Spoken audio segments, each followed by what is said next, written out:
Um, yeah, it's been so long since I streamed.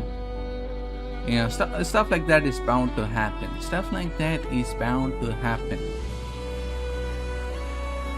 But I haven't done a proper go through of this book, and I have got it now. So I thought I'll share it with the clans.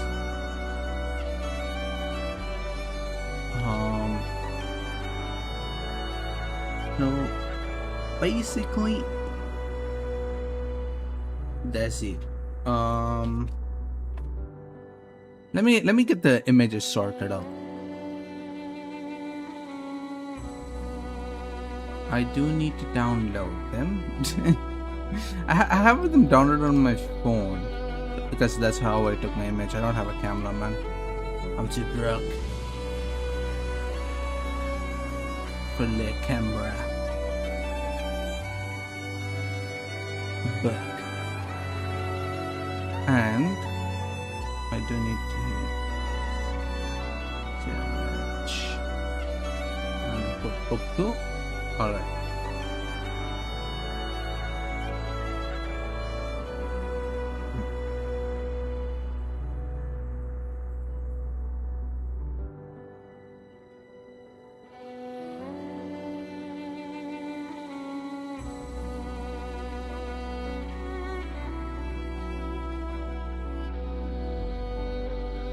So, now that I have all of it set up, I did get the book finally.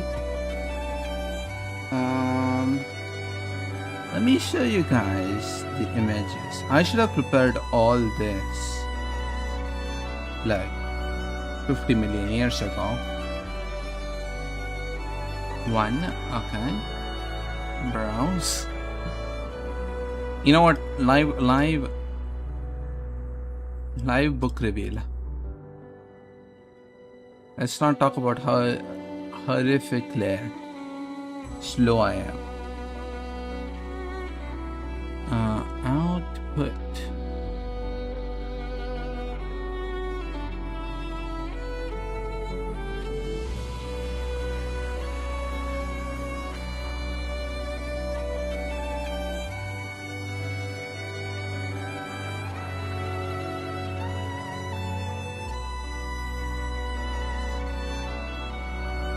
So first, this.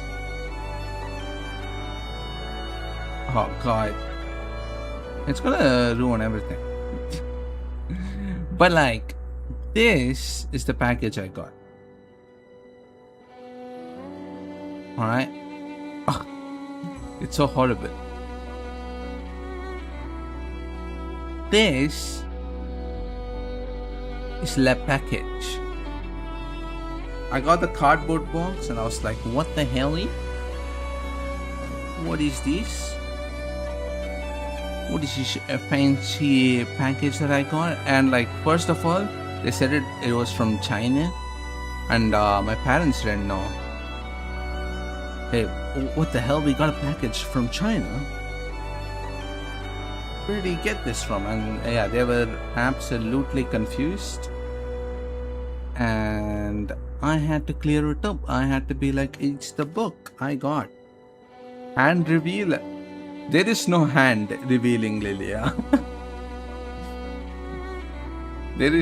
I have taken the pictures beforehand that there is no leak.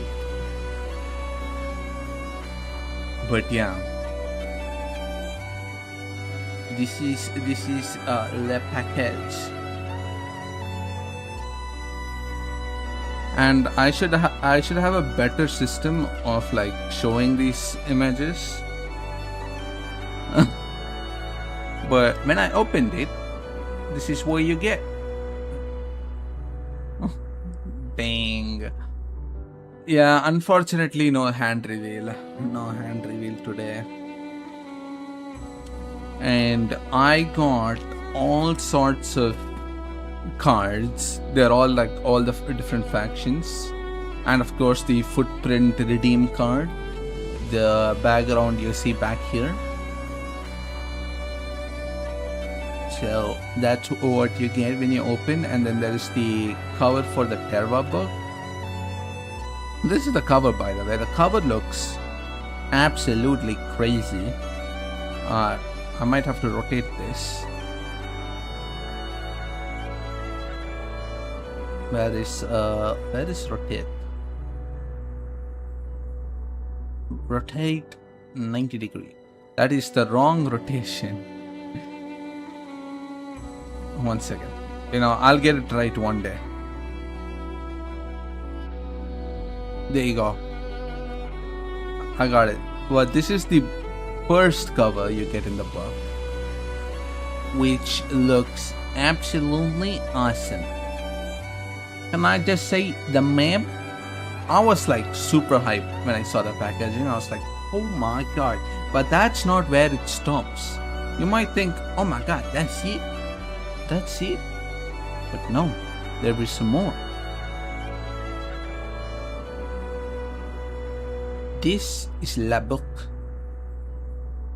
Okay, it is once again rotated. There you go. This is la book. You might think, hey, that's the final cover of the book, right? You might have seen everybody showcasing it, and you might think, hey, this is the cover. That's it, right? Hell no. It is a bait and switch. You might think that's the final cover, but that's not the final cover. Because the real cover is, let me show it right now. This is the real cover. I should have arranged these properly, but this is the real cover. And you might think, hey, then what happened to the other Terra Journey lore compendium we saw, everybody showcasing? That's actually a secret. That's actually Keobe's secret. Because Keobe left a secret note just for us to discover. This is what the book opens up to. Yo, Gene, welcome. Welcome. Okay, and this is the wrong. I don't know if you can see it. I took a horrible image. But when you open the book with that cover, this is what you see. The cover is actually a map. And we have Keobe's drawings there too. It's like, yeah, tasty, no good. She tells you which mushrooms are good, which mushrooms are not good. Also, welcome, Gene. But this is all you get, just in a little package, by the way, which is absolutely insane, the amount of detail. Damn Terra book. Exactly. There are so many secrets in this book, which is, I would say the book is worth it, because it's like, there's so much in it. This is just the outer exterior of the book.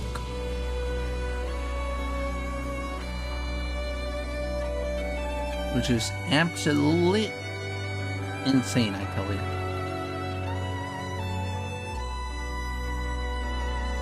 But yeah, this is la book.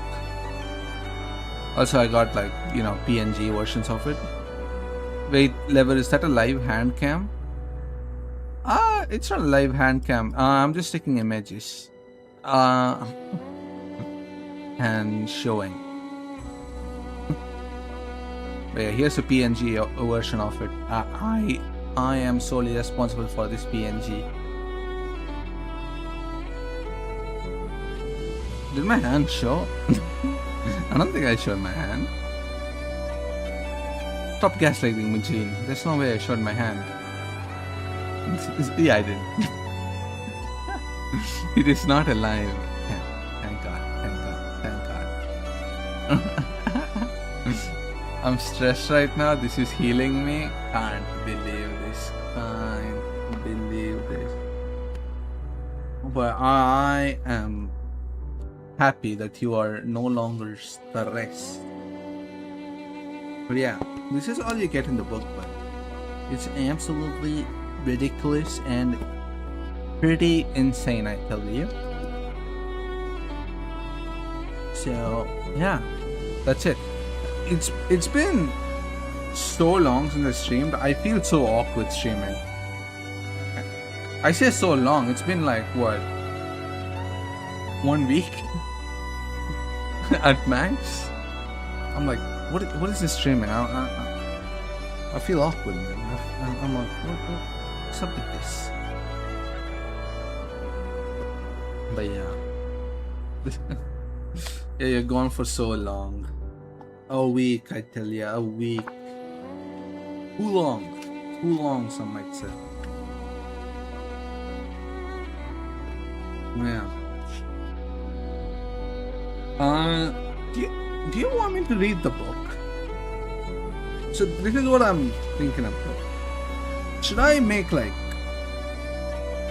reading videos or reading streams where I read the entirety of the book? Because I'm gonna read the book one way or another. But the one problem with it would be you would have nothing to see. Plus, being modern stages totally made me stress for the due to CC. I'm sure stages chat was absolutely losing it. Anybody who doesn't know stages and they're trying to watch CC of it, it's absolutely cooked, fam. I'm sure the chat was not very forgiving and you had a lot to do.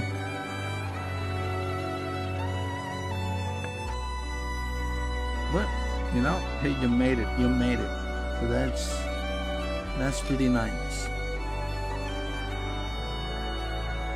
But yeah.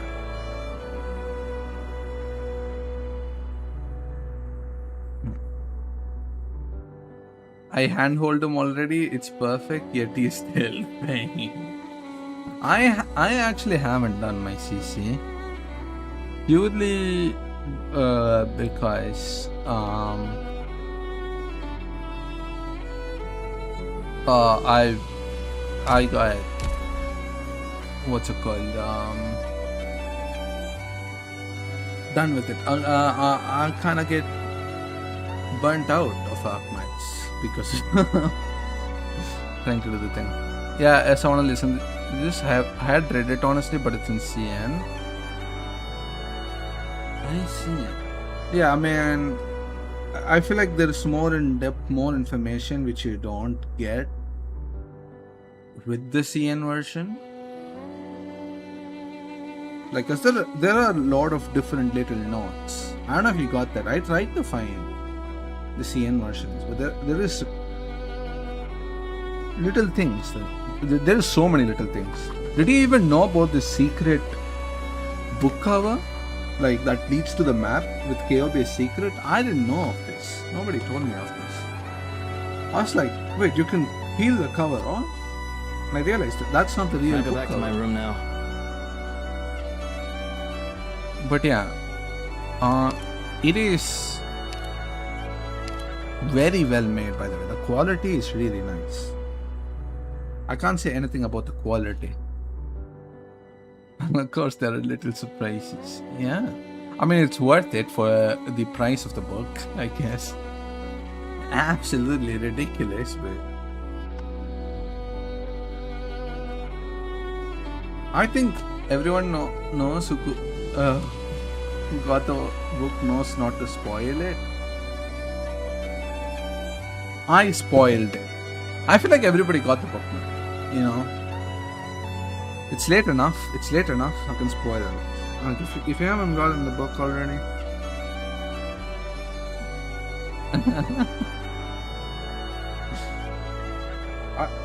Are you getting the book, Gene, by the way? You're not.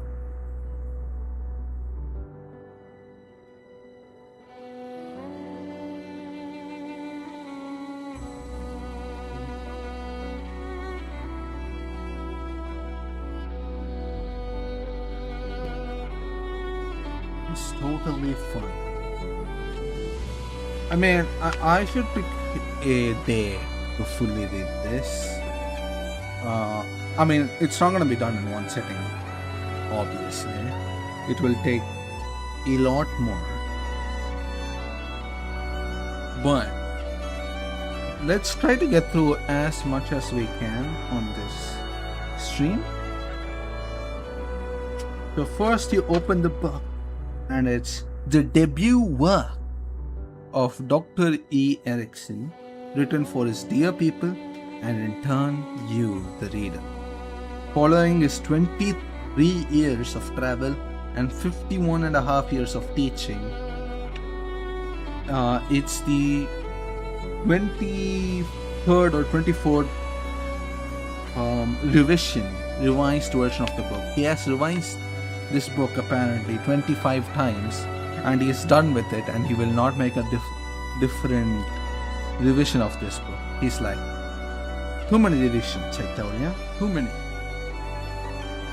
And I'm no longer gonna make any revisions. This is what he has written on the front page. And then we get a handwritten letter from Kelsey to Amia and Closure. The book you are holding is written by Dr. Erickson, one of the most outstanding scholars I have ever had the pleasure of meeting.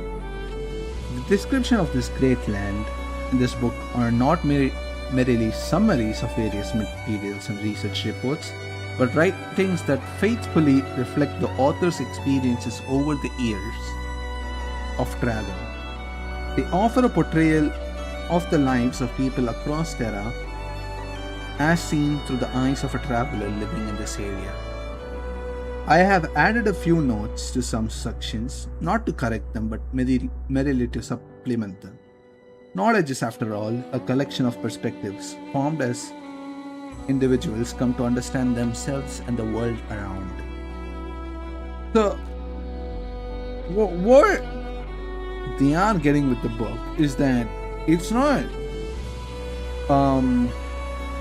just, it does look like a textbook. It looks like a standard textbook that they would read in Terra itself, but they intentionally made some mistakes because they're seeing it through the eyes of Dr. Erickson. You're not getting the eyes of freaking it's not meta, right? It's not like hypergraph writing this, or like with the full knowledge, with the plot meta. It's more in lore wise written,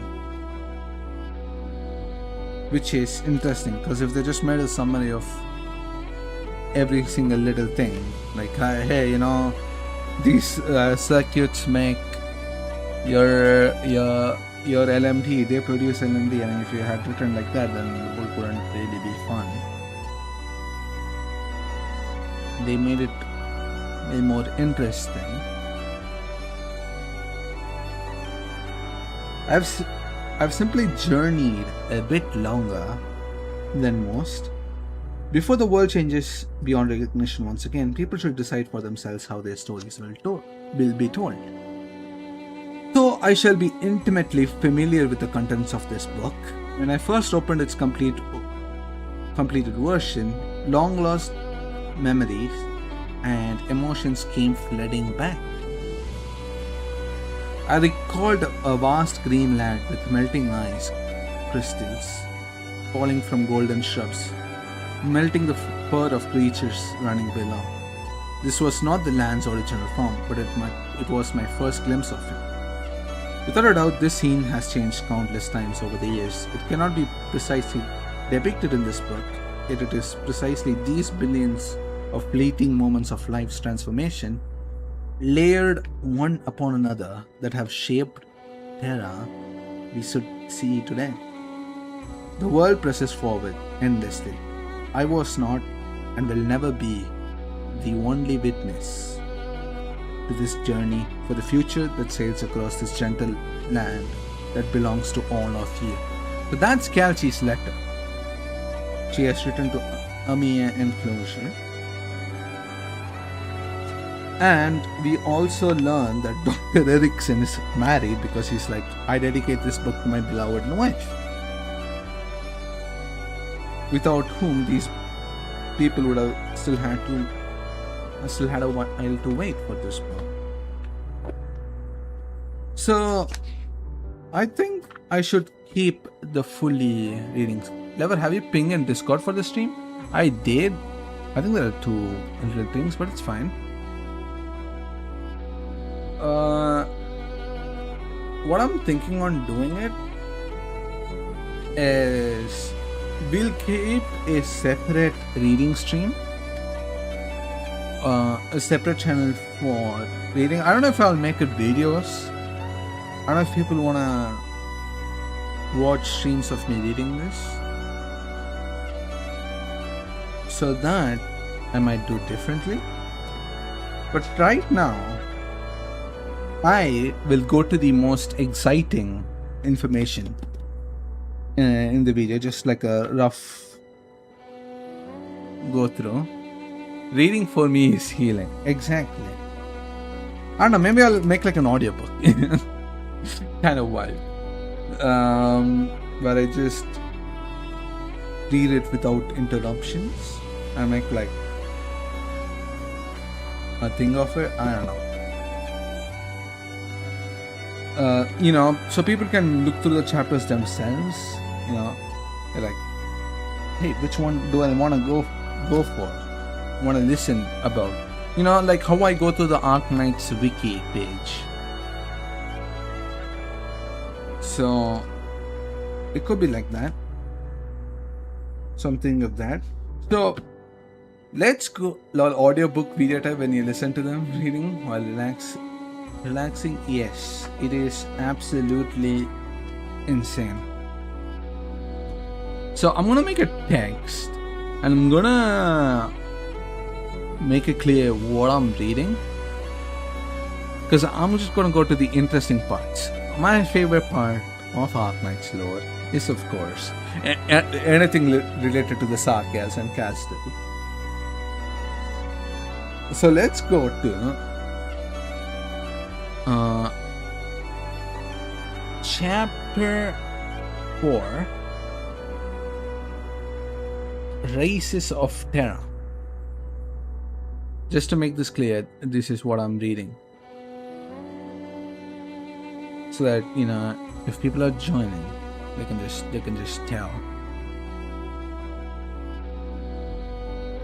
This is literally propaganda, casual propaganda, but here you go.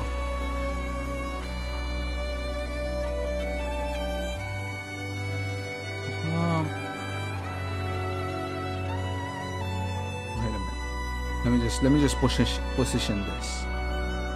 Could I make a drop shadow for the text? Is that possible? Filters and filters. I don't think I can. Can I? Properties. Would I change the font of this?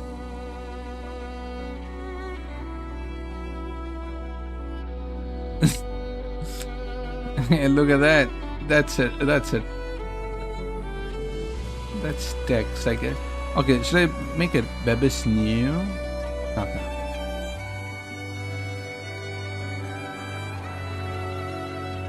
You still can't like see the text because it's like, I'm gonna put it like here. Okay, so that you can tell which one I'm reading, just to be clear. So we're gonna skip around the book for now, but then I'll do an actual reading thing. So page number 79 is where Races of Terra arrives. That's page number 79. This book is too thick.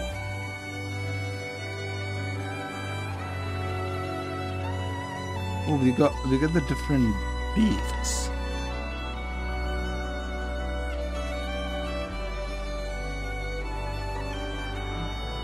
In the 60s, while lecturing at a Victorian national universities, I delivered a series of lectures under the broad theme of Terrans in Complex Societies.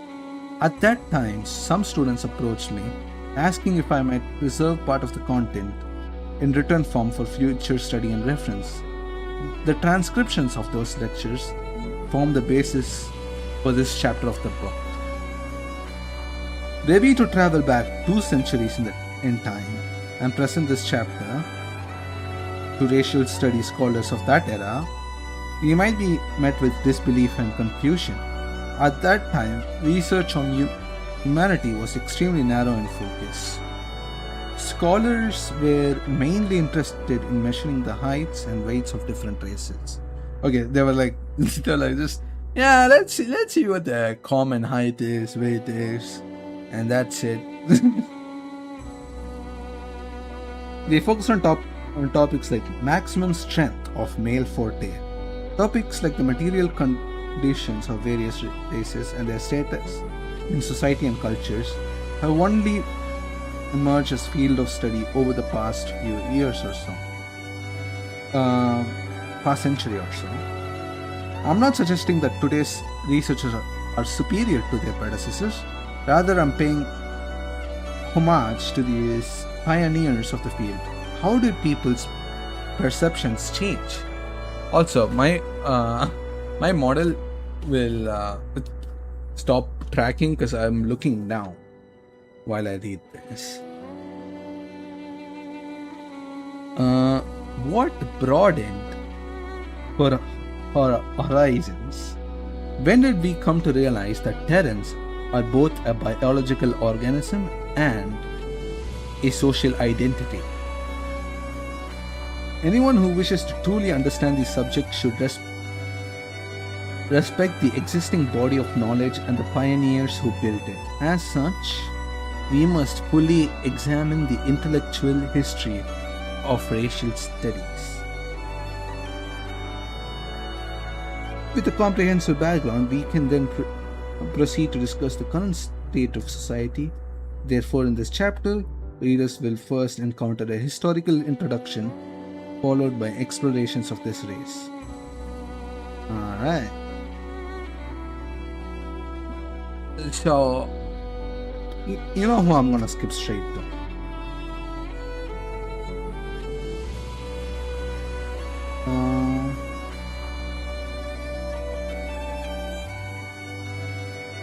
Let's see. So that the first topic is ancient Terran society and its people, but not a lot of mention of some. Oh.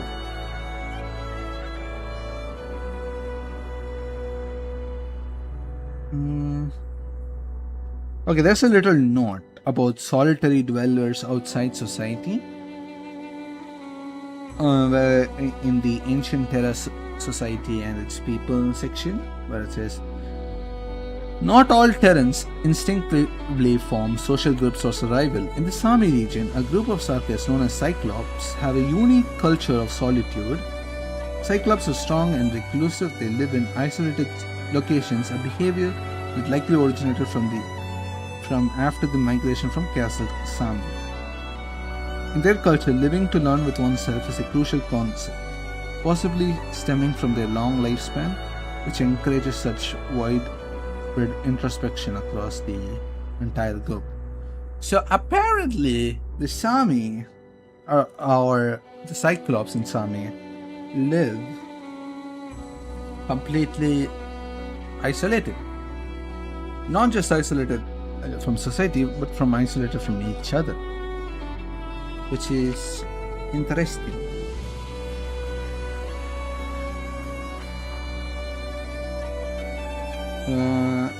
So there is some Aslan conquest. written about with a lot of heavy notes. I guess this lands to Siege or Vina Victoria. But that's not who we care about, baby. We care about the Sarkaz. And I want the Sarkaz. Aslan is the first. I guess it's A for Aslan. Lanta Cortes.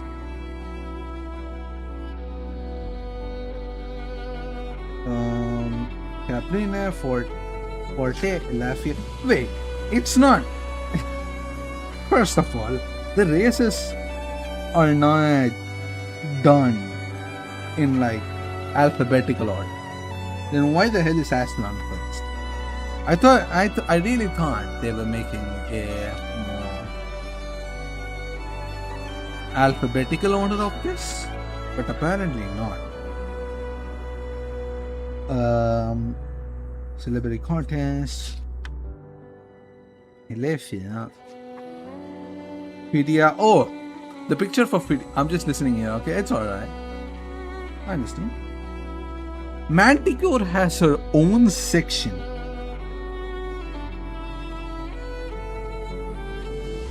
Oh wait, Manticore is a Terran race. And Manticore is just... Her code name is Manticore. If it's like... If she named... okay, it's like if some Sarkaz named himself Sarkaz. Okay, I thought Manticore... I was like, why the hell is Manticore here? I didn't know Manticore was her own race. That's crazy. You learn something new every day. I'm cooking food right now. That's a hog. Oracle, saw you. Are all Archosaurians men just lizard or only some? They don't even mention that. That the fact that like Archosaurian males are like fully animal-ish, but women are not. Did they mention that? Or that? Nope, they do not. Okay, Etra, Serato we got. Where the hell is Sarkaz? Okay. Sarkaz is the final one. You are crazy. That's crazy. They really left the best for the last. I was like, where the hell is Sarkaz? Sarkaz are one of the rare races on Terra. Which is crazy to hear, because I thought Sarkaz were not rare, very common, based on how many times they appear in the story. They appear on the reunion part, they appear everywhere. Apparently Sarkaz are very rare according to the book. They have varied appearances and have always been met with more hostility by other races throughout history. Wait, so Sarkaz, they don't go in depth. They don't even mention the Anasa. They don't mention the Anasa. They even mention Duran. I don't think they mentioned Duran, have they? They really... Oh no, they mentioned Duran. I guess they're not Sarkaz. At least at their time they're on. No, it's so. But like, there's no Anasa. Are you kidding me? You have Sancta, you have Aegir, you have like all the others. You don't mention Anasa. Are you kidding me? This is the book. The book is a scam, guy. There is no Anasa. You don't talk about Anasa at all. I really wanted Anasa. Like, they so rarely mention the Sarkans. I guess it makes sense, lore-wise. If I really want to copy him, then, there's not a lot of research done. NASA are quite a small tribe, so they don't talk about it. Oh wait, they didn't talk about it. Wait, okay. Got it. I'm stupid. Okay, it's mentioned under Sarkas.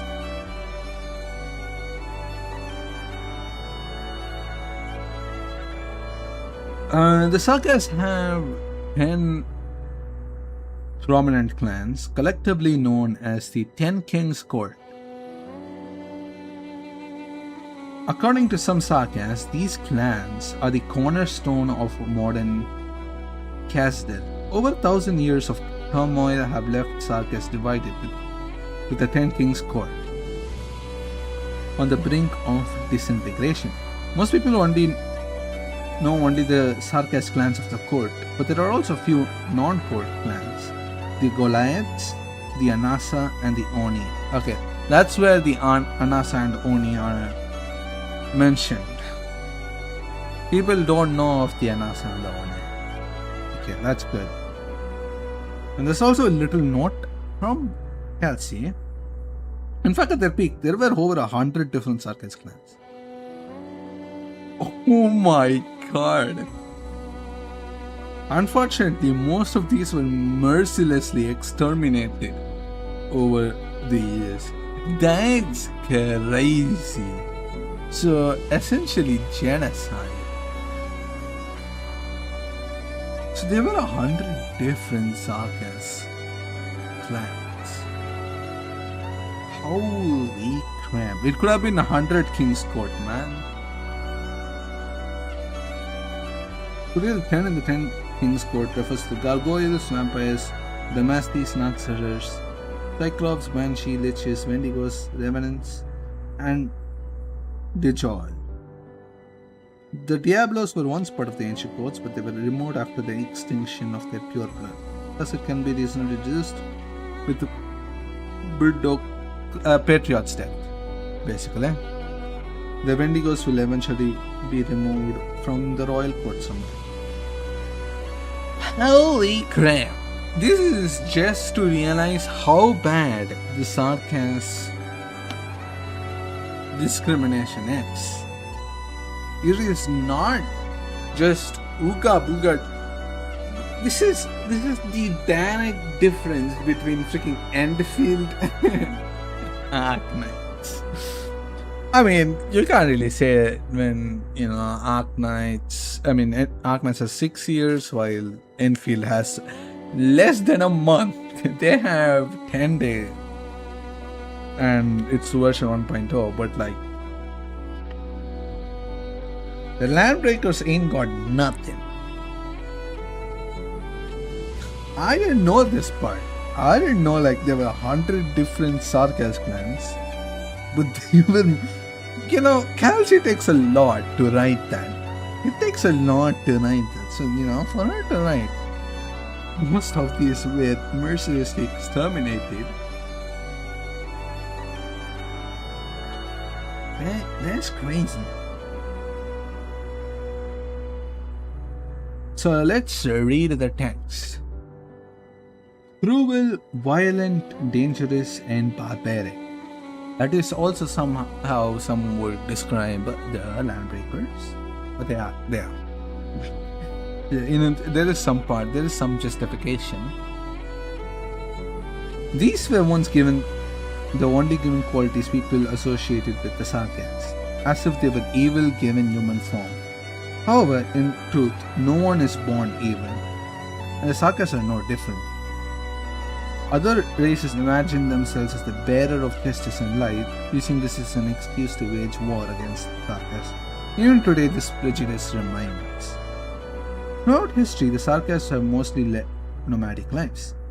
They seldom share their culture with outsiders. Under these circumstances, many Sarkas traditions have quietly faded away.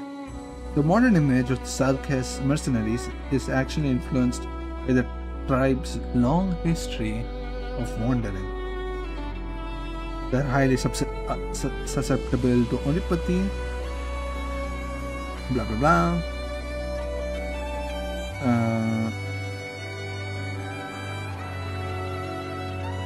They viewed onipathy as a disease and curse inflicted upon them by their enemies. Which makes absolute sense. Now, let's go to chapter 5 to read more about Casdale. Because that's the interesting part, baby. You know, you read all the other guys, they're just like, oh yeah, it was cool. You get fun facts about other races. Then you get to genocide when you come to Sarkis, which is so much more. It's crazy. Chapter 5 is countries and regions of Terra. Because I would like to know about the Anasa, because you know it's influenced by Hindu and Buddhist influences, which you know I'm Indian. I like my representation. I'll take one Jiryun and one Lifeng in Enfield, and I'll live with it.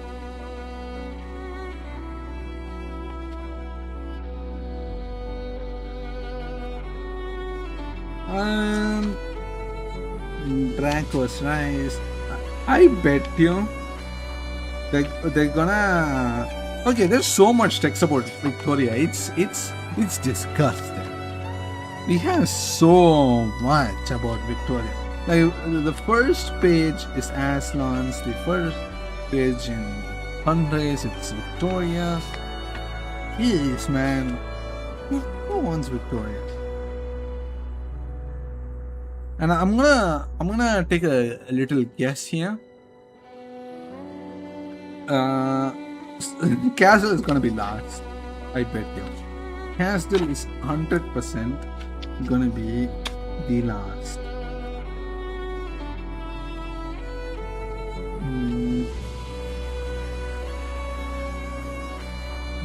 We have some information about Terra, Lathanian. Oh, the Witch King, the legendary Witch King himself. And the twin. Oh, we get different artworks. This is. I haven't seen this artwork of the twin empresses. They look like Game of Thrones characters.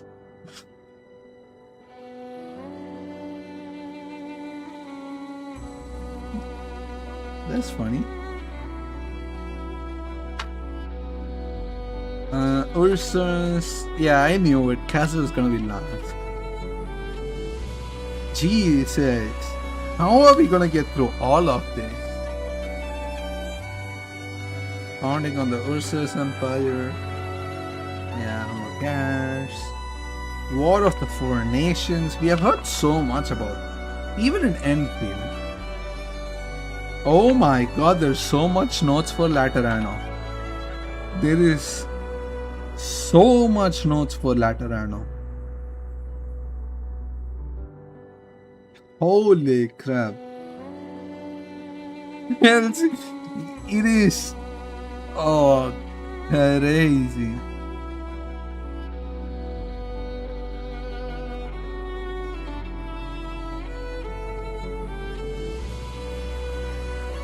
Oh my god, there is so much low drop.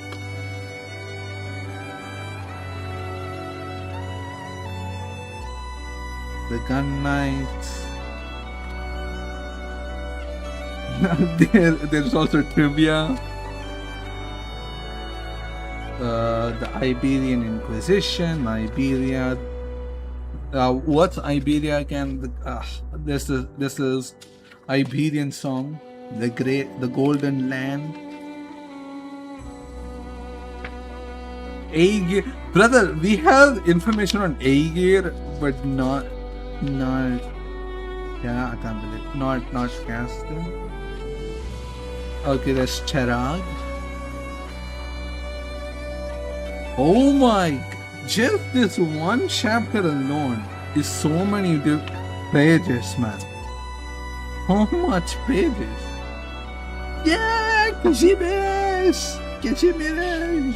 Let's go! Have they written about Flametail? KGCC, Knights.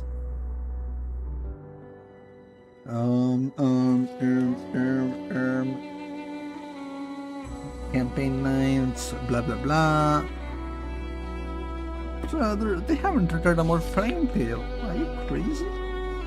No Flametail mention.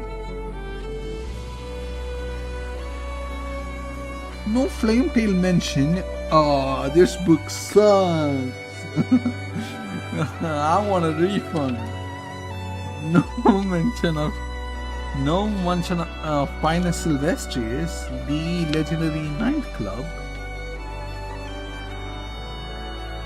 Can't believe this. It's an absolute scam, man. Okay, wait, they have Karl Marx. They call him Mark Max, but it's so obviously Karl Marx.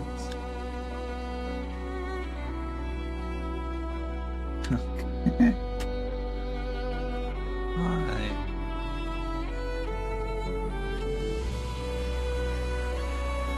Your blessings. The revolutionary. Alright, Bolivia. I completely forgot about this. Why is there a Calci sign here? Oh god, there's so much, man. Oh my god, there is so much about Colombia. Siesta is quite short.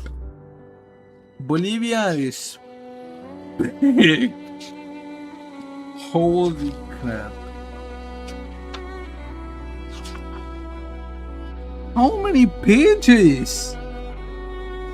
How many pages is the countries? Jesus. By the way, just to make this clear, just the countries alone are 240 pages on countries. Countries alone are 240 pages. 240 on the countries. Jesus. Chapter 5 is too long. And as I predicted, Casdell is of course the last. But okay, I'm gonna go to Yan first on 315. Just to see if there is any mention of Anasa. Look, I'll take even a little mention of the Anasa, please. Alright. Straight land. Looking for Anasa. Too long. I couldn't care about too long. Where's the Anasa? No Anasa. Brother, there is so many. By the way, you would think, oh, maybe they increased the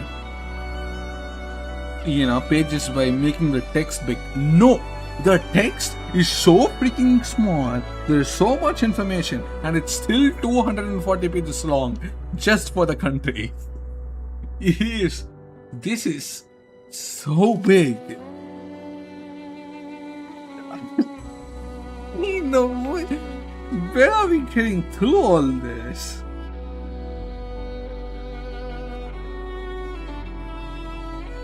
Okay. Tianchi Bureau, yeah, Tianchi. Because I listen to the Enfield voice acting. Apparently it's Tianchi. Um,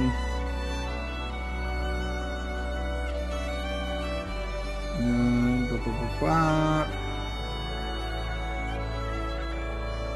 What the hell is Anasapadi? There is a very high chance that I did miss Anasa purely because there's just so much. Oh, the yarn page is actually small.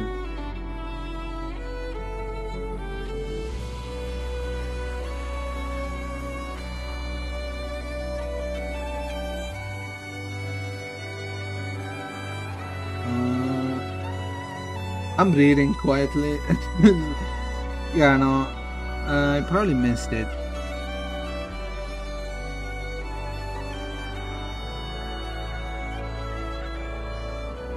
The tribal leader. It's very possible I missed it. But yeah.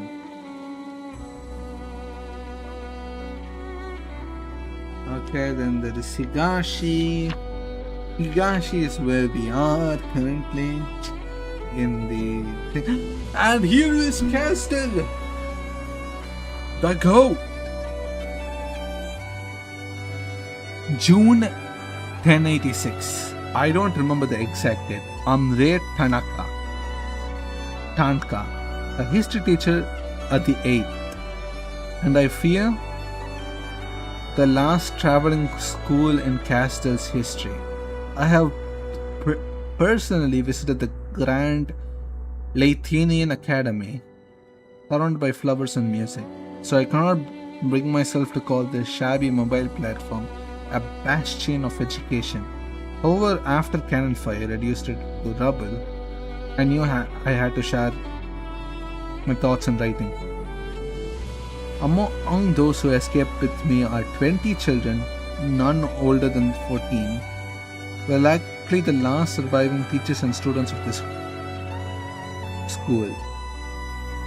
I do not know which royal court's artillery dared to open fire upon Her Highness's school, Teresa's school, but I hope to steer clear of the war zones and find shelters for my students. Ironically, I've never told my students that I've spent much more time wielding a battle axe than holding a piece of chalk. If I were 20 years younger, I could toss all of them into the air with both hands and catch them one by one without a sweat. Okay, buddy. I don't want them to pick up weapons before they reach the age to set down their books.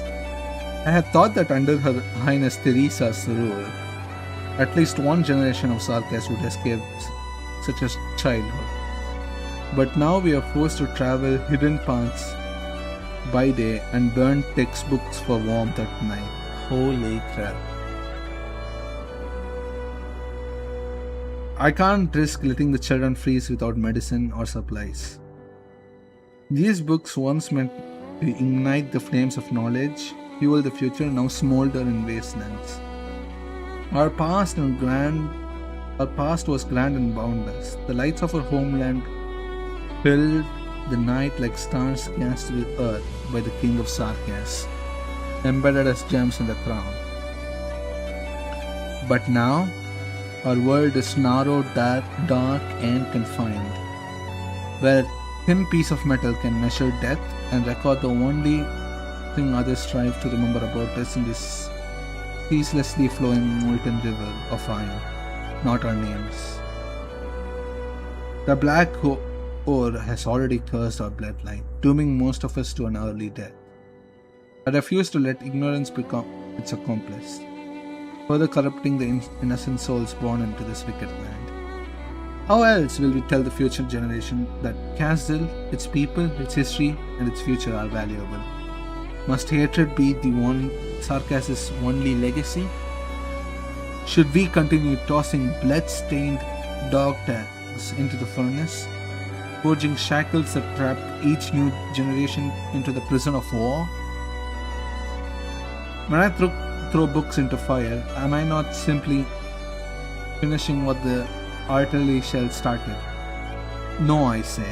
I will not resign Castle to such a grim fate. At the very least, the only thing I can do is atone for my sins. Before the shelling interrupted me, I was about to teach children about the kings of Sarkas, their lives, the shadows of the past that followed them. I have a duty to finish this history lesson before I can no longer lift my pen or open my mouth. Holy crap, it's hardcore. This is just a little note, and it's already insane. That's why the Sarkas are so much more interesting.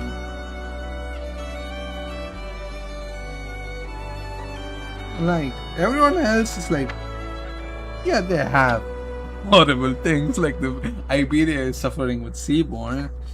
That's rough. But like, none as bad as the Sark. And we had all this complex writing. Where is it in Enfield?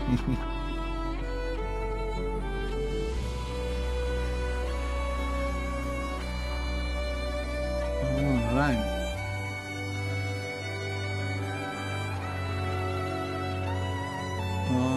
Ancient Wars of Castles, Condemner Clan. There is so much. Oh my god, Teresa! Quilon! Yes! There's a book about Quilon. We never beat Seaborn level, then become one with the Seaborn. That's right.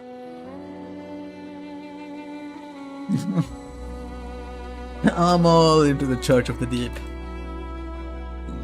I'm a Castle propagandist and a Church of the Seaborn place.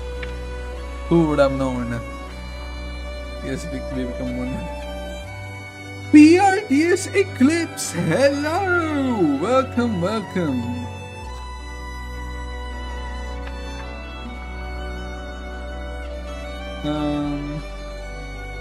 You missed all. Where we are? We are at... I haven't read the full book. I'm planning to do like an audio book or like a separate streams where I just like, whenever I'm reading, I'll just record myself, record my audio, and I'll have the entire book read through. Because I personally listen to audiobooks myself, so I'll do that. Right now, what I went through this entire stream was just my interesting parts. The interesting parts being everything about the Sarkas. And so I went through the races of Terra and we read a little bit of Sarkas. But there was not a lot of new information in the Sarkas races section. But there is so much information in the Casdel section of the book. It's hardcore. One of the stories about Ray Tanka is absolutely crazy. You missed peak. Damn, I wish writings would like these in Enfield. Yes, Enfield will always be compared, even though it's like been out for 1 month. Not even 1 month, like 10 days. While Arknights has 6 years. Yeah, we don't talk about that. But yeah, Enfield is not here. It has to be as good as this writing, or else it's trash. That's how we deal with it. Nah. I'm sure they will do it, but Eclipse, I do want to ask you, since you would consider yourself lore expert, you've already read the Arknights lore, have you not? I've caught up with the Enfield lore, except the operator records. How many races of Sarkas were there? Like in total? Do you know? I want to know if this is new information from the book, because there was an interesting information from this lore book. I do want compare.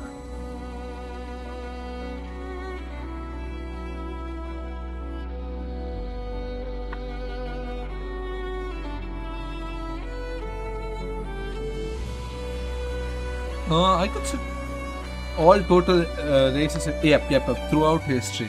Because there are some extinct races that have been mentioned, like the Diablos, which is what Ifrit is, but Ifrit is not exactly it. She just got experimented on to have the extinct race thing. But like, how much do you have in total?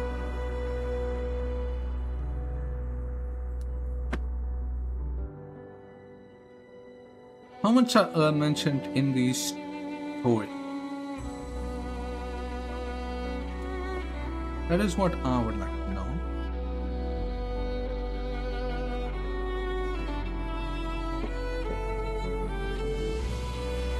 The Age of Exile, Age Wars.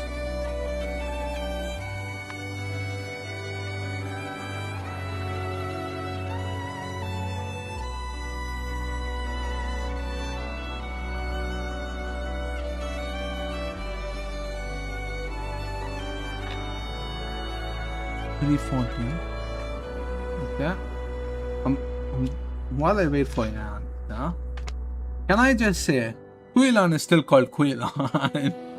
Oh wait, no, he was named Colum in a different thing. No, okay, Quilon is his new name, right? Colum was before.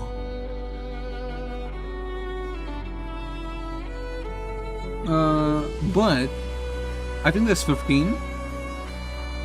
Well, according to Kelsey's notes, this is from Kelsey herself, so, we can trust Kelsey, she has been around for way longer. There were 100 different races of Sarkis, but due to the merciless extermination of Sarkis, there's only like the ones we know of. Currently, the 15 or so. But before that, there was 100. So that speaks on how ridiculously genocided the Sarkis were. How much genocides they faced.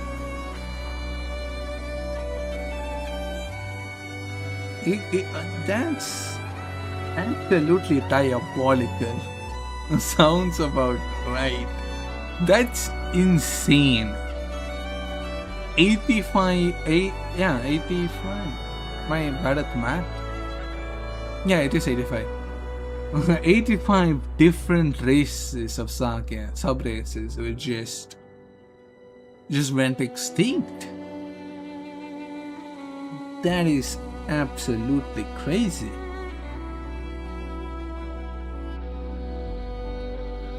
But yeah, there's mention of Quilon.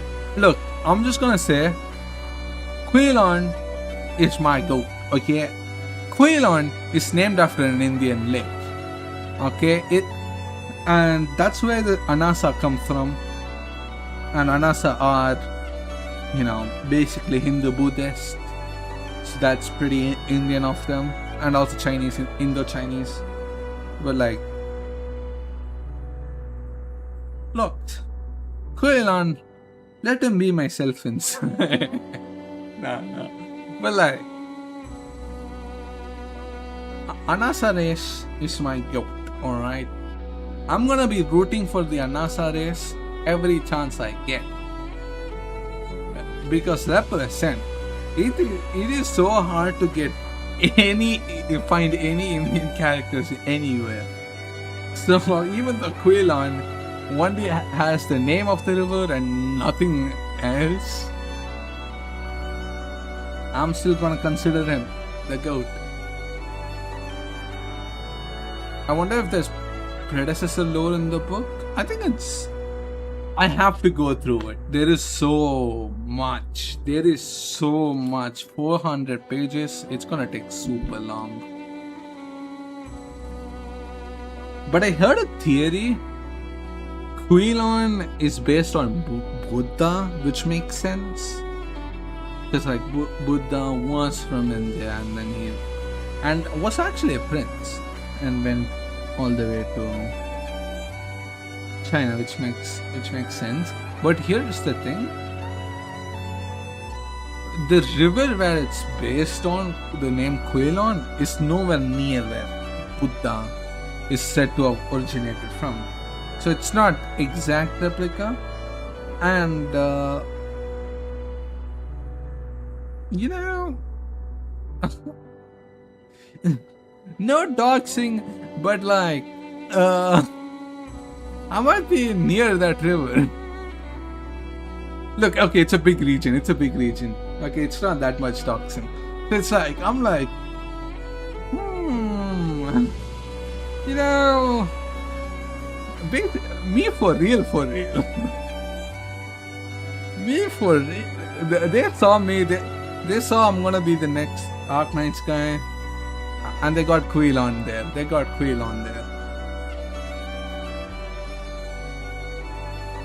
It was all for me, man. Surely. I wish Quilon's sword is like shown, or like we can buy Quilon's sword in Enfield, because that's the one thing I'll buy as soon as I can. That's the one thing I would love to get.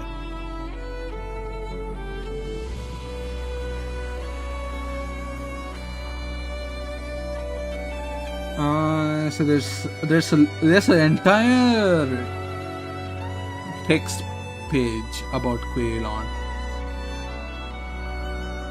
including the depiction of his sword. Like, they wouldn't depict his sword unless they're gonna like give it, right? Surely. Why is there's an artwork of his sword? Surely not for no reason.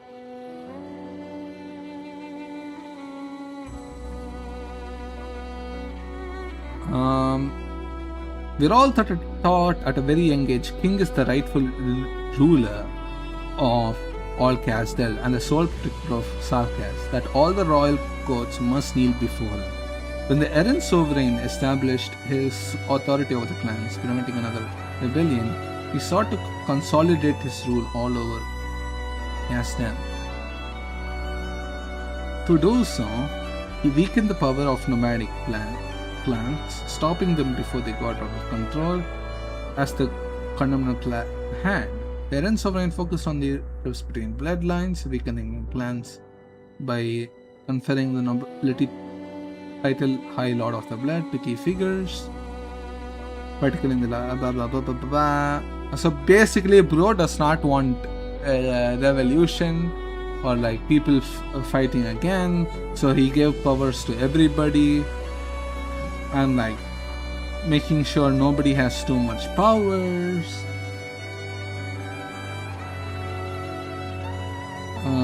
And the royal court became a thing. Oh, he was the one that formed royal court. Damn, Quilon is very important to the lore, and I like it. 300-year reign. Quilon ruled for 300 years. Holy crap! That's okay. King Popo. Sheesh. I like it, man. Brother, they're glazing me so hard, okay? They made this whole thing for me.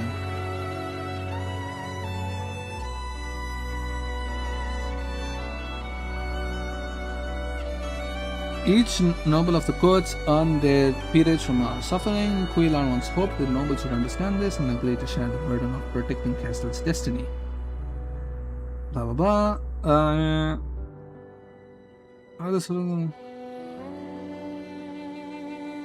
However, after the errant sovereigns disappeared during his final eastern venture, joyful hope quickly gave way to disappointment. The order Quilon had built in Castel rapidly dissolved into chaos. For the next 6,000 years, Castle was ravaged by the constant war and turmoil. Brother, how old was Quilon? Sixth, I guess it makes time to start an entire new race like Anasa and Oni. So this is 6,000 years before the main story. He ruled for 300 years. Quilon is old, fam.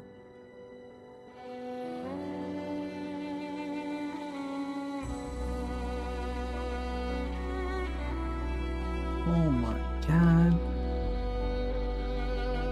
There is a king called the one who knocked on the door. That's crazy.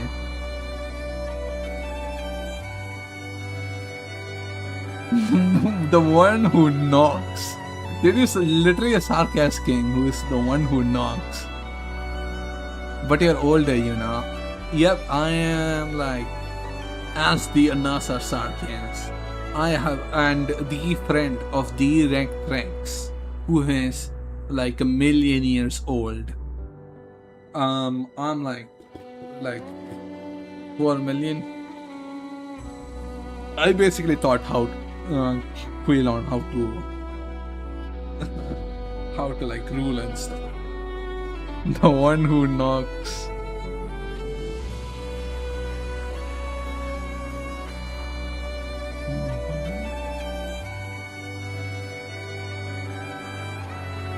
And now I'm referring to the dock. Can't believe this. Can't believe this. I don't see myself as a doctor, by the way. I think they did a good job of making sure that Doctor has their own personality. I guess because I saw the anime first, maybe that played a role.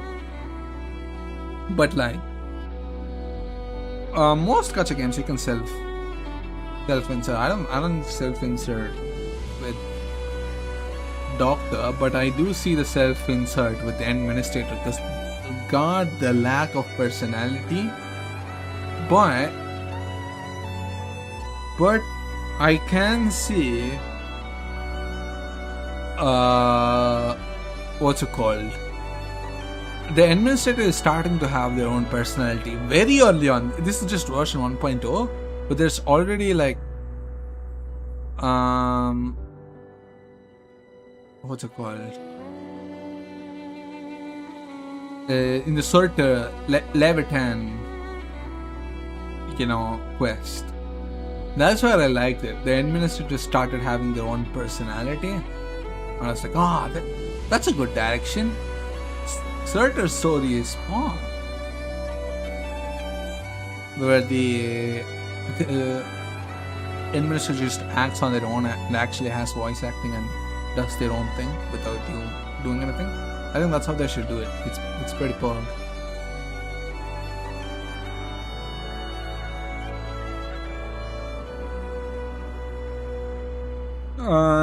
But okay, here's an interesting thing.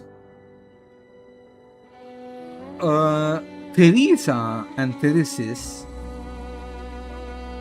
are actually known as the heirs to Quilon after 6,000 years, which is insane. But like apparently Theresa's lore was supposed to be as good or the same good as Quilon's rule, but it came to the same ending. Am I late? A little late, Joy RMS, but I haven't talked much. We haven't actually done much, Joy RMS. It's fine. Like, I'm not going through the entire book. I should do a proper stream. Today's stream was not pretty proper. I feel like, because it's my first stream after a while, I messed up the first 15 minutes. And then I got up, but didn't miss much. I just went through the interesting parts, which are the what's it called?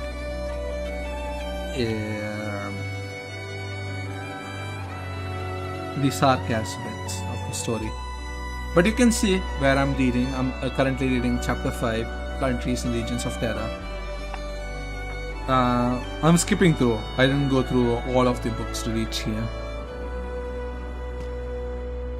But yeah, welcome.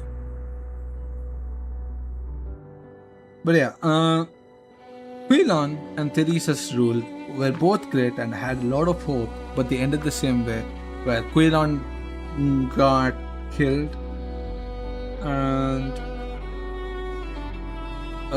and same with Teresa, who got killed, which is absolutely horrible because they have two good rulers, and whenever there's hope, they just keep dying, apparently.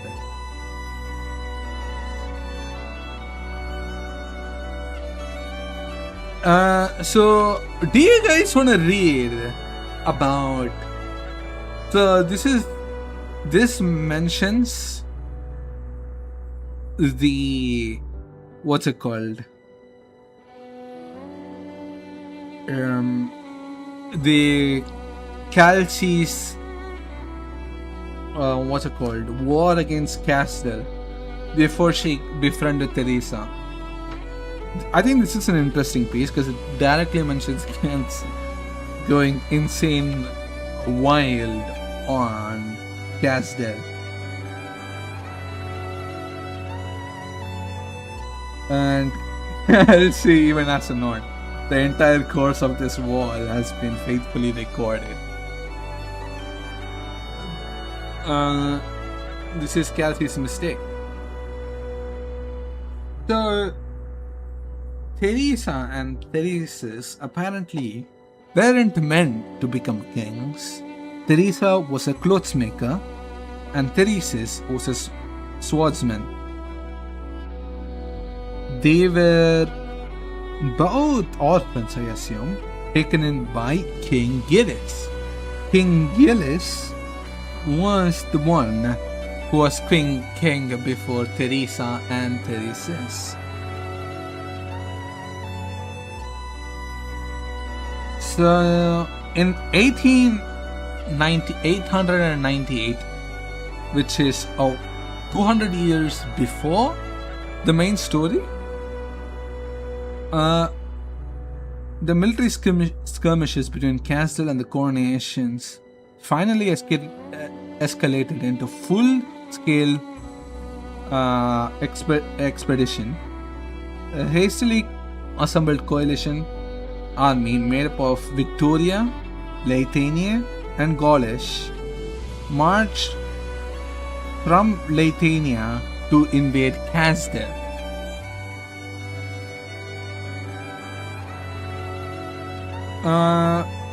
So the view of Castel shifted from mortal enemy to troublesome border dispute to nary a threat. So they knew Castel wasn't strong to defeat. So why the hell did they make a coalition army when they knew the opponent was weak? So Castel was so weak at that point. There was no justification for doing this war. They were not a threat. However, they had neither a nomadic city nor a warship, so they had nothing. How could they have survived so long in a wasteland plagued by catastrophes? They placed very little value on Castel's land, even less on its people. The only thing of any significance was the devil mercenaries, known for the combat prowess. The hastily assembled coalition showed little unity, but the shared military objective was clear. They were there to hunt a king, the King Gillis, who was nothing more than a puppet controlled by royal court, a mediocre, harmless ruler. Just for bullying, that's crazy. Halsey led this, by the way, just to be clear. The heroine, the main character who has done nothing wrong, who has done absolutely nothing wrong. Never, of course. So like, they didn't even have a nomadic city. The king did absolutely nothing. He was just an average guy put in the place. They had not, like, it wasn't even a proper conquest. Like, There is nothing to get, apparently. There's not even something in the land. They didn't have anything. Like, at least when you invade stuff, it's usually for like precious resources, anything. There was nothing for them to, like, if one country did that, that's fine. But no, Lithuania, Victoria, and Gaul got up together to do this attack. Yet he was farly more acutely aware of the unusual nature of this war. He could see it surging toward him like an unstoppable tide. Did someone hope to control the king of Sarkas, shackle the rebellious castle with an unbreakable chain? Since when did other nations care about court politics of devils? Who could have devised such a strategy? Before Gilles could come to any conclusion, the royal court sent him to battlefield, hoping he could serve as a weapon to defeat the coalition forces. Jai Vega, do you think racism is the one thing? No, of course not. It's a big problem. Yeah, I know racism is just a very, very small part of Arknights.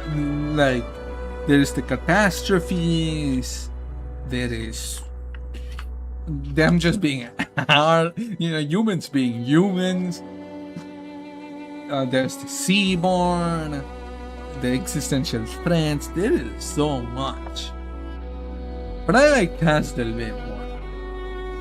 Not because Quilon was the king of Sarkas, whose name is very, very similar, almost the exact same, of the river I live next to. And it's a reference song. And the Annas are basically Indian, but Buddhist, Hindu-Buddhist race. It's not because of that. It's because Sarkas are interesting. Please get it right. There is no bias here. But yeah. But you know what's I glazed their predecessors? Can't believe this. You know what's absolutely insane though? Why did they send Yelis alone? Why did they say what could have Yelis done? Like, what did they expect Yelis to do against 3 nations with their entire army? Literally nothing.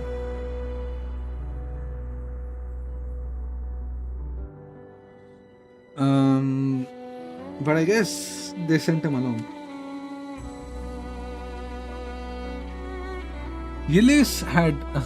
Why don't you like the predecessors? Because, like, I know nothing about them, first of all. Second of all, brother, they don't belong in Terra. And, like, way too OP. Like, I think the main... Like, I could say a bunch of different points. It's more the fact I know literally crap all about them. Even the spoilers I have gotten, they have done nothing to explain about them. So I know nothing about the predecessors. Oracle's friend. Yeah, but all I know is that they're OP. And the fact that they're like OP scientists who are insanely diabolical, and I don't know what their limit is. Like, they can travel, they can space travel, and apparently they created Originium. So, like, what can they not do at that point? Like, I don't know, just the sheer strength of them, the sheer capabilities. But I want to find it out. Once I find out, it will be Pog. But let's go through the... There is still more, by the way. This is an entire subtopic on Calci freaking wrecking Casdell when it's like the bottom down.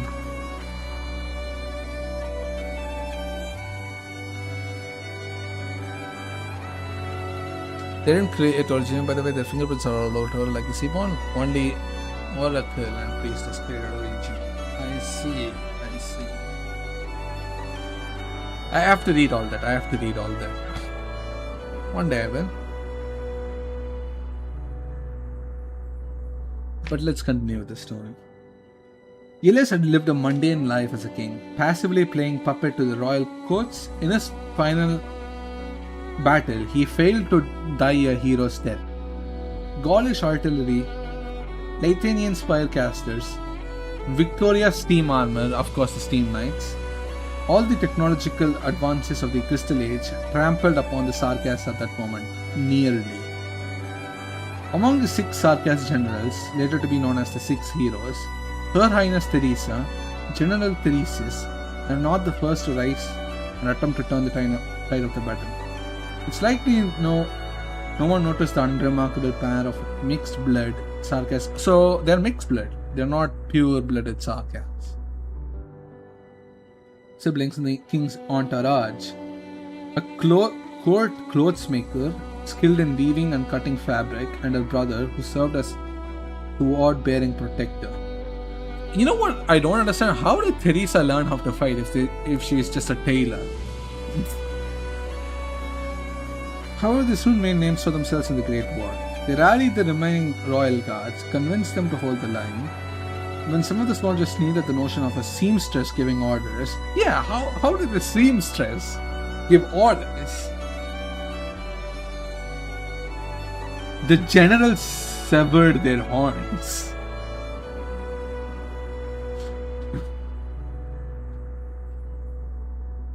So Theresis was just like,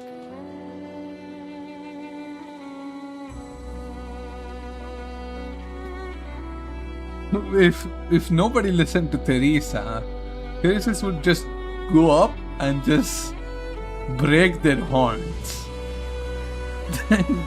That's one way to get people to listen. That's crazy.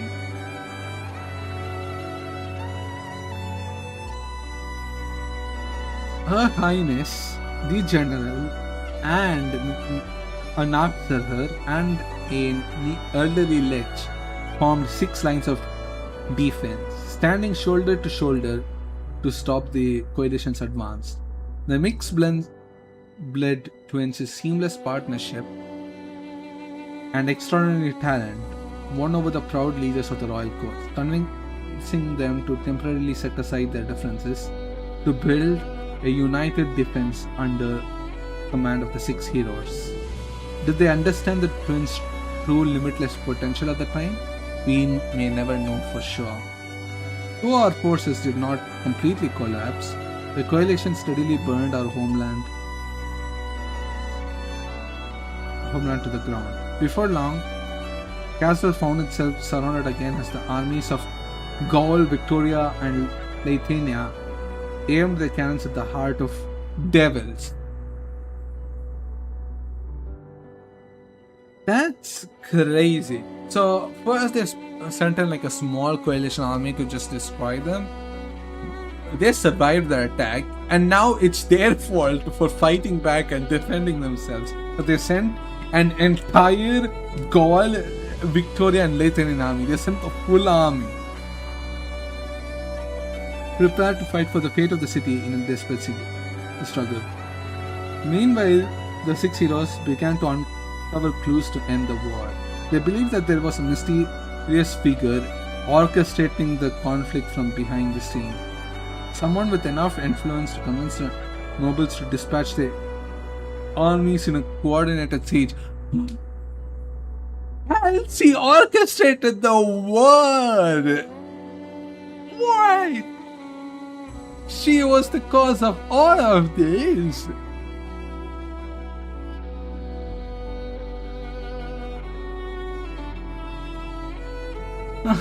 So they didn't even retaliate with the entire army. Halsey convinced them. That's crazy. That's crazy. I mean, I thought she was just like, I thought, okay, here's my thought process. I thought it was like, hey, the armies are getting wrecked by like the 6 heroes of Casdell, and they came to Kelsey and like, Kelsey, can you help us defeat these Casdell guys? I didn't know she instigated the war from the start. That's crazy. So all that blood is on her hand.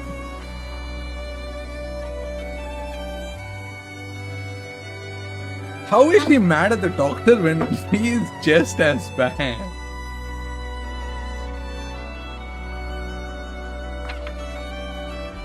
How can you be like, oh, how dare you, doctor? Well, like, she's just as bad. Or even worse, I don't know. At least Oracle was, never mind. The general reason that in order to better manage the war, this is Theresis, when you mean by general, this person would eventually have to reveal themselves on the battlefield, which would prove a crucial opportunity to defeat the coalition. Thus, Her Highness Teresa personally wove a trap. Hastily drafted soldiers would be deliberately deployed in the coalition front line as a bait. While the mysterious leader might not be fooled, his nobles, tempted by the spoils within reach, might not heed his warnings. Castle would then be completely abandoned. Teresa helped the Lich turn Castle City into a massive witchcraft altar, a depth trap for the coalition. Finally, the general personally gathered a strike force of banshees and vampires. Holy crap, they went hard. They ambushed the leadership and the coalition's main force as they entered the city. Much like the beads of blood that slowly trickled down the thread woven by Her Highness, everything proceeded slowly but surely.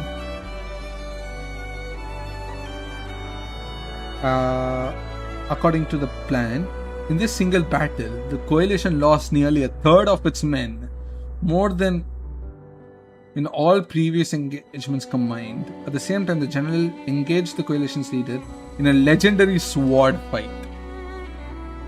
Oh wait, we saw these things. All right, we saw her. We see this Kelsey in what's it called, IS-5 with her sword and Monta.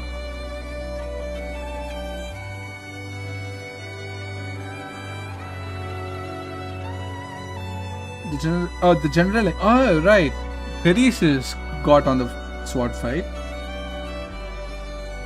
and ultimately severing his head. And Theresis just killed Kelsey. Thousands of coalition soldiers were devoured by witchcraft the moment they charged into the city. They stripped bones, serving as grand monuments to the city's final collapse. The coalition began withdrawing from Castle. Our city was destroyed once again, yet we still stood firm.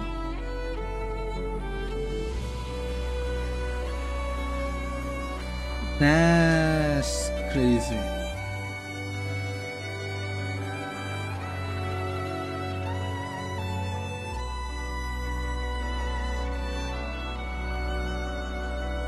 Okay, so that's how Kelsey got absolutely wrecked by Theresis.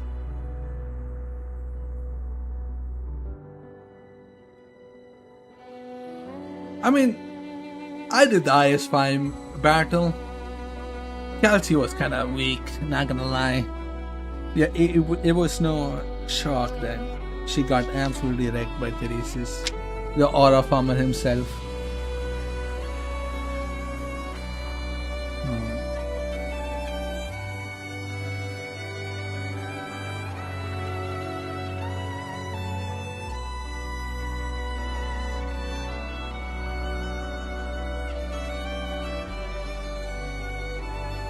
You know what's aha, there is this puny pink demon. Nah. Calcia lost. Just to be clear, Calcia lost. What I'm surprised is that there's no mention of Monta. Because like even in the IS-5 battle, you see Monta with Calcia.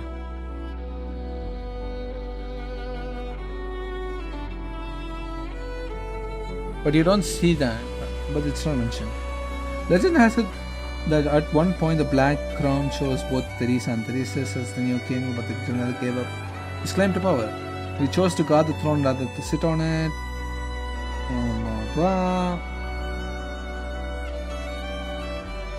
So Her Highness continued to rule for 2 centuries. Oh god. I'm saying puny for a reason. Can't believe this. So Teresa is 200 years old.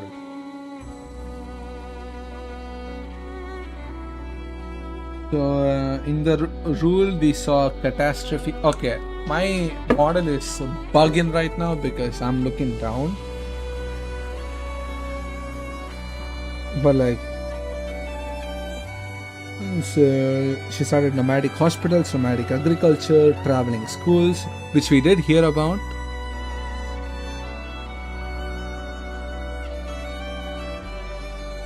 When I was young, I didn't know what a professional teacher was. I had never heard of Sarkaz Castle making a living through such work, which is absolutely crazy.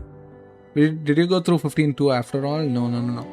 I want to go from chapter 7 to chapter 15, which will take a while. PRTS. It not a long time. We can finish it. But what is crazy is that this guy didn't even know what a teacher was before he became a teacher.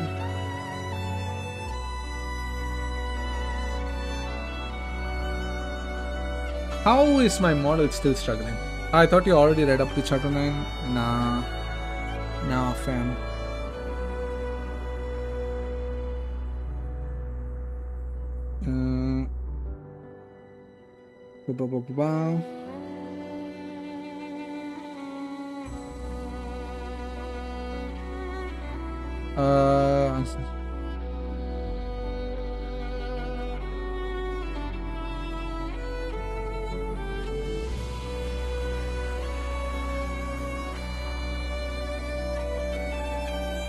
Okay. So there is mentions of the Babel Civil War, which we have to go through later on. And now there is organizations of Terra. Holy crap, wait, there is more lore about the teacher. What happened to the teacher? Written at the end for whoever finds this. The teacher couldn't finish the lesson. I saw him get hit by a mortar shrapnel. A few days after we left the school, he started running a fever. We, the older kids, had to carry him, but he never stopped writing. During his lessons, he had us read his writings out loud. He would correct us whenever we made mistakes. That's how our teacher kept giving us lessons at night. He told the story of Kings of Sarkaz over some nights. He started writing his paper. We would not as clean. I think it's because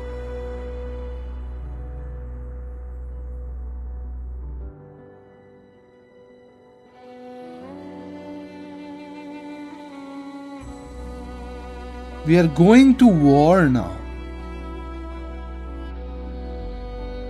When do you think you'll start reading my story? I think I can do it consistently.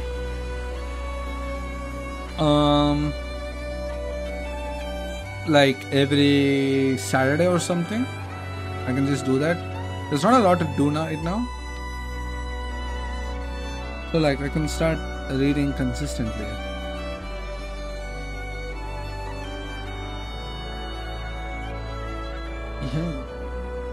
But I would like to say So the teacher who wrote this, the sarcasm teacher, got killed.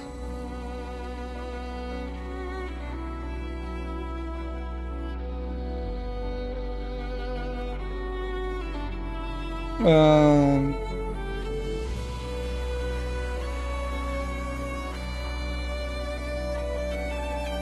and the kids who are under 14, this is Babel spoilers, FYI, yeah. Does Burrs ever appear? Because like, these kids are like not even 14, they get enlisted in Theseus' army. Everything the teacher tried to prevent. The teacher dies and then they get sent to the army.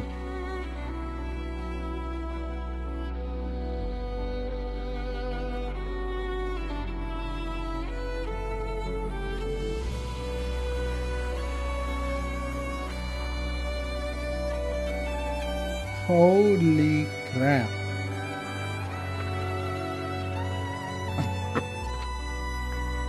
He's tragic.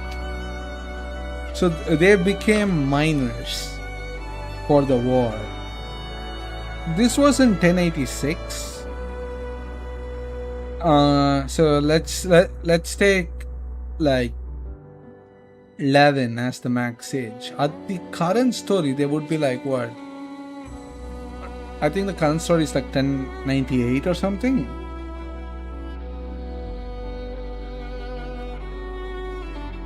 So yeah, there would be like 20 at more.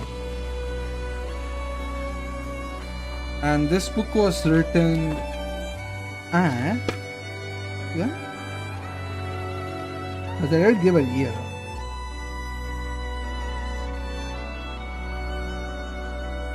I think this book is also 1090. Oh god, I dropped my no, I don't know. Current story is 1100 on plus, but that's like chapter. But that's like chapter, what's it called? 15.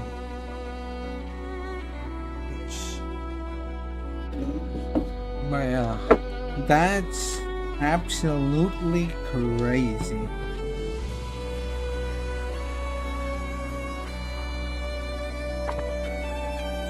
And this book is like written at 1090 something.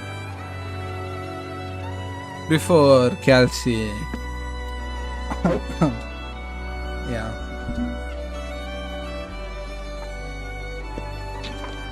But that's crazy. So they got a pop car situation, Burrs and the others. I wonder if Burrs ever comes back.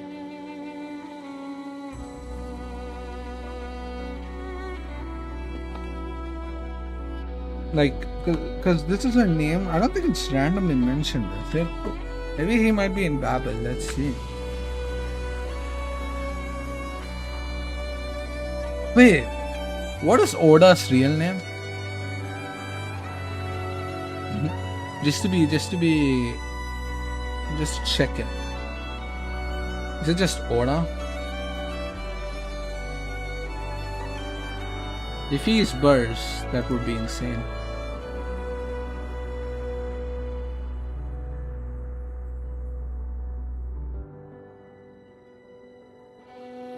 No, but okay. Oda joined Babel, which wouldn't make sense because these kids joined Theseus' army. Unwillingly, but still. Organizations in Terra is what the next chapter is.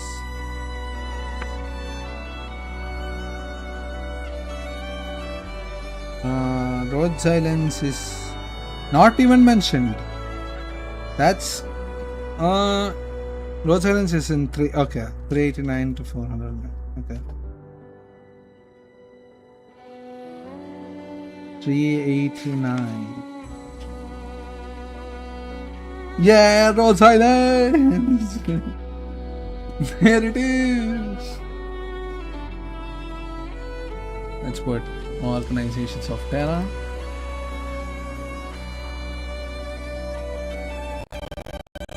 Oh god. Organizations of Terra. There you go. Changing the text apparently was too much for the game. On my laptop.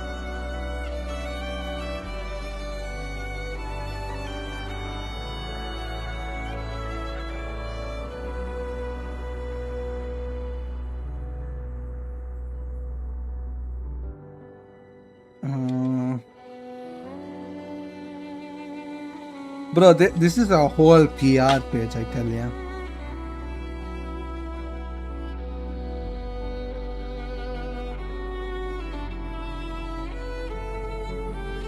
Oh, there's also PRTS information, by the way. Eclipse. There's PRTS recordings, but this is more about the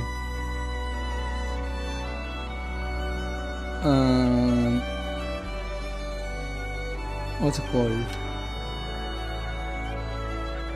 Babel part.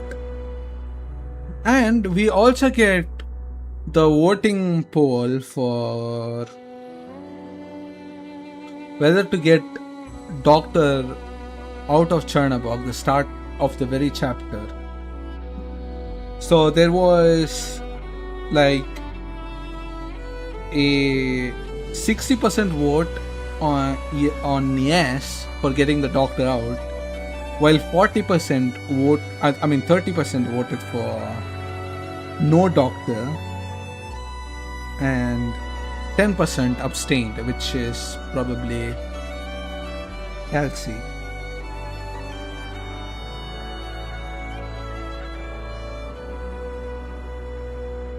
But we don't get to see who voted no and who voted yes. I guess that ruins the vote. But yeah.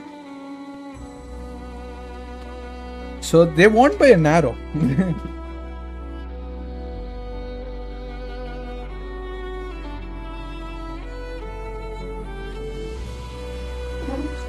It's tragic. How soon?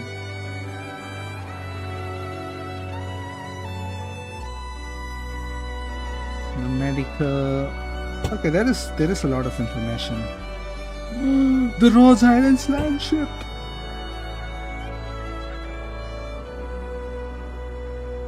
Oh, they give you the exact details of the Rhodes Islands land ship.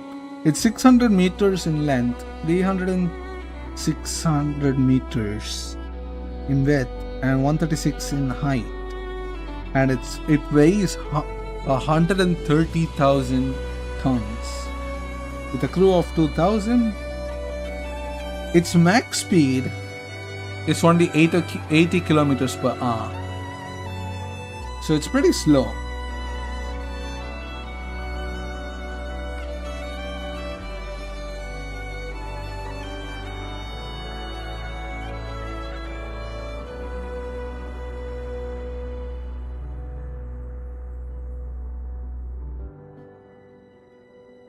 Oh, they give every little detail.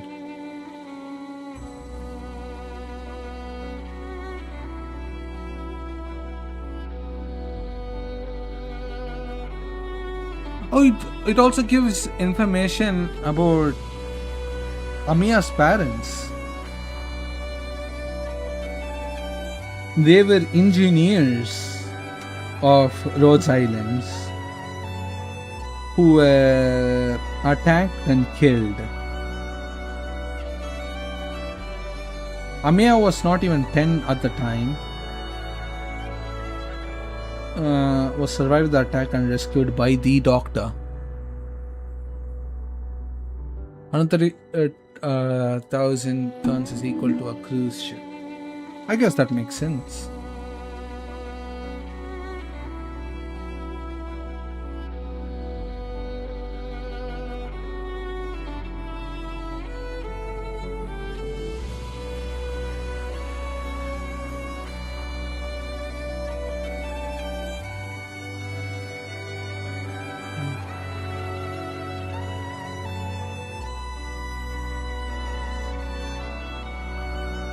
Right.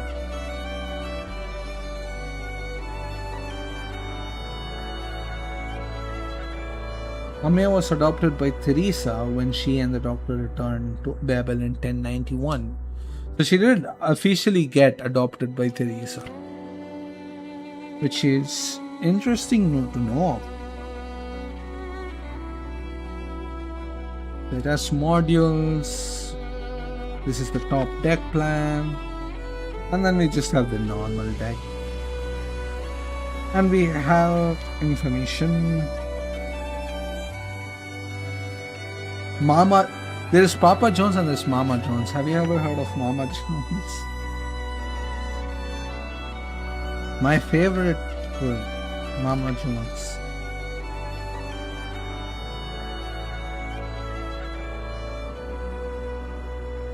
Monster Siren Records is an official company. I didn't know that. I thought it was only in IRL. Monster Siren Records is in the game. One of the largest music publishers of the 11th century.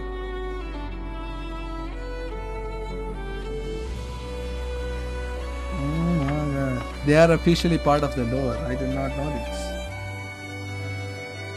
That's fun. Oh, we got the timeline of Terra. We have timelines. Nice.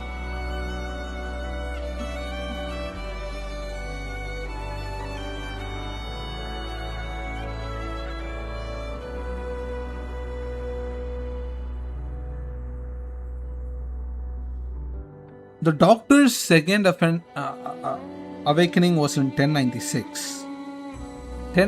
So he only slept for 2 years. He didn't sleep for long, to be clear. Like, I thought the Doctor slept for like 10 years.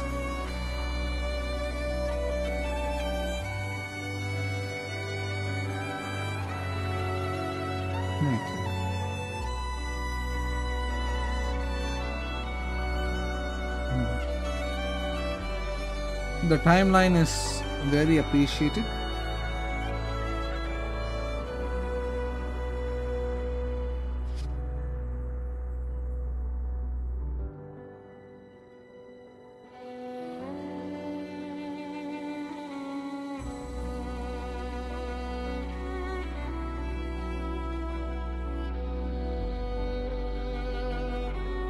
And at the very end, there is a letter to Kelsey.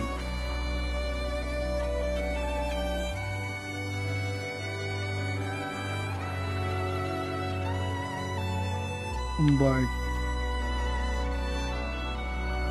oh, there's so many letters. Holy crap! Oh my god, there's so many.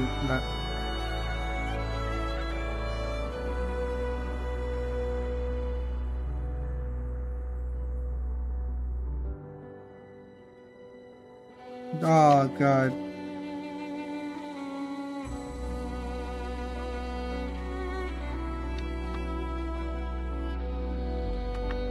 Okay. The real timeline of okay, buddy. Well, that's the book. Oh man, there is so much to read. There is just so much information on this. It is quite literally worth it. It will take me a long while to finish this. It will last a few years. Okay, buddy. That's what I said. Okay, buddy.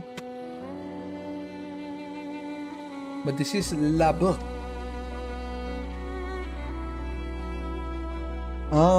I might edit it down and make it a video, the stream, but I would have to understate.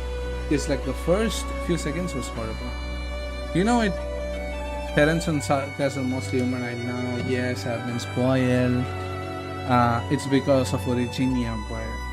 Who cares? You know, I would have liked them if they were like xenomorph animals, like in the Sancta event, Masters Travel event. Okay. We saw in the Mars travel event.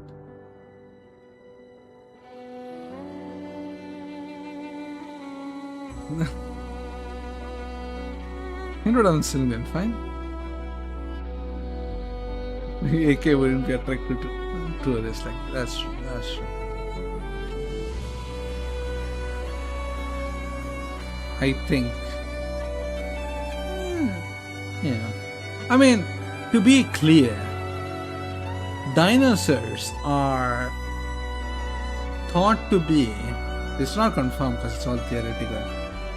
Were as smart, not as smart as us, but like enough smart. So like theoretically, you know, humans don't have to look like humans. Like you could still be. Like they're not smart because they're humanoid. Humans can still be smart. But yeah.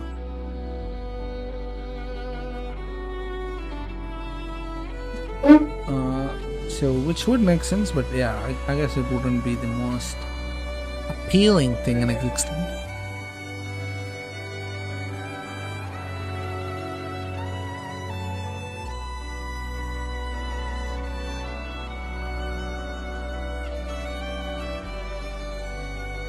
But yeah. So that is the book. One day we will go through all of it. But that day is not today, I guess. I'm too tired, man. I say that all the time. But I am streaming less because I will be working on La Video. Also, can I have listened to this music so much, I'm getting sick and tired of this. Nah, I'll get like business.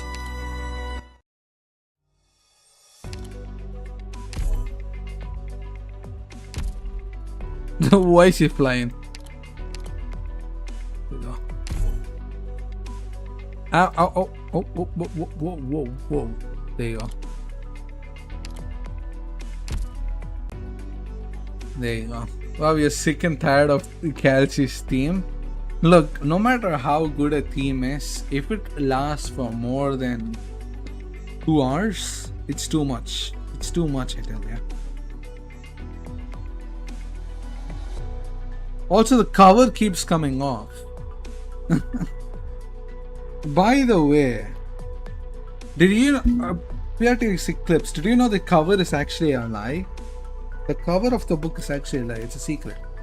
I wouldn't mind hearing Priestess's theme for 12 hours. Well, I can't. I wouldn't be able to do that. Yeah, it's actually a secret. Let me Control Z this and make this. You see this, right? Oh, the cover is alive. I think it's kind of expected. I didn't expect this.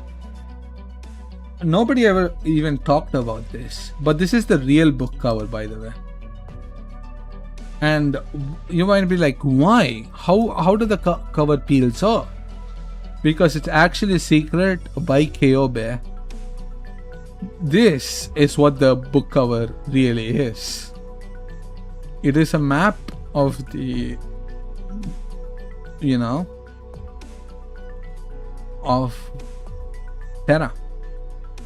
That's what it peels off to if you open it. But yes, I didn't fully open it because I like the cover. I don't want it. Come on. Can I go back to my room now? No, Spot. No. But yeah, this is Le Book. And I shall end it here. 2 hours. I think, you know, I'm gonna keep the streams at per minimum. Not too much, not too much. And I feel like we read through a lot. You know. Thank you for joining today. Eclipse. And we will have fun YouTube content appearing soon on your Leverboi YouTube channel, which will be awesome. So make sure to keep that in check. The videos will be dropping soon. I will keep this book inside this box, inside the package where it came from, because I don't want it to get dirty at all. I want it to be in pristine condition because I love this book. But yeah, now that it's kept, yeah. Thank you guys for watching. Bye bye.